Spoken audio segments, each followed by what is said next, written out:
नमस्कार मंडळी. तर आज मस्त चमचमीत असा मसाले भात करतोय. तर काही जण यांना मसाले भात म्हणत असतील किंवा व्हेज पुलाव म्हणत असतील.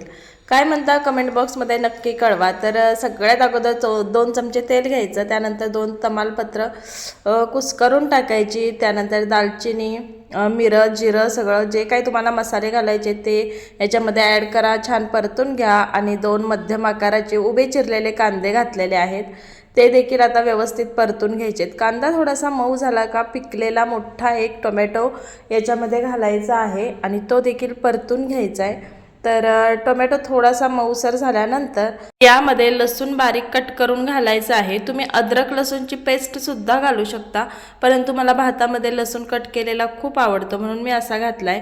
आता तो देखील परतून घ्यायचा आहे. आता भाज्या यामध्ये तुम्ही तुमच्या आवडीनुसार ॲड करायच्या आहेत.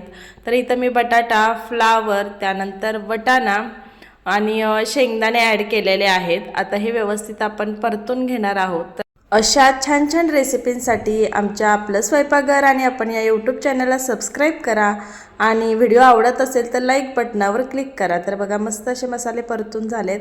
एक हिरवी आणि एक लाल अशी हिरवी मिरची यामध्ये मी टाकलेली आहे.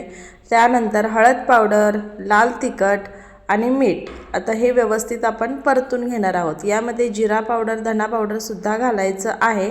तर धना पावडर आता मी नंतर ॲड करते.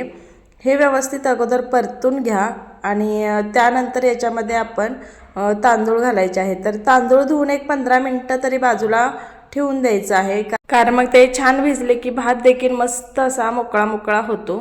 तर इथे मी रेग्युलर यूजमधलाच आपला तांदूळ घेतलेला आहे. आता व्यवस्थित तो परतून घ्यायचा आहे. कोथिंबीर असेल तर कोथिंबीर घाला. माझ्याकडे कोथिंबीर नव्हती म्हणून मी ॲड केलेली नाही. आता हे व्यवस्थित परतून घेतलेलं आहे. आता गरजेनुसार याच्यामध्ये पाणी ॲड करायचं आहे. आणि काय झालं, आता हे एडिटिंग मी नंतर केलेलं आहे. धना पावडर आणि जिरा पावडर टाकायचं विसरले मी. तर धना पावडर बघा आता वरनं घालणार आहे.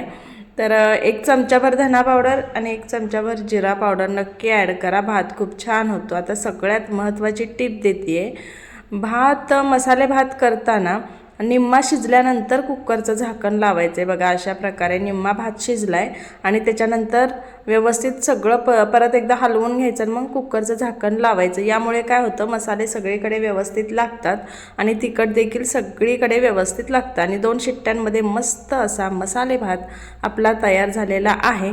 चला मग व्हिडिओ आवडला असेल तर व्हिडिओला लाईक करा, शेअर करा, चॅनलला सबस्क्राईब करा. थँक्यू.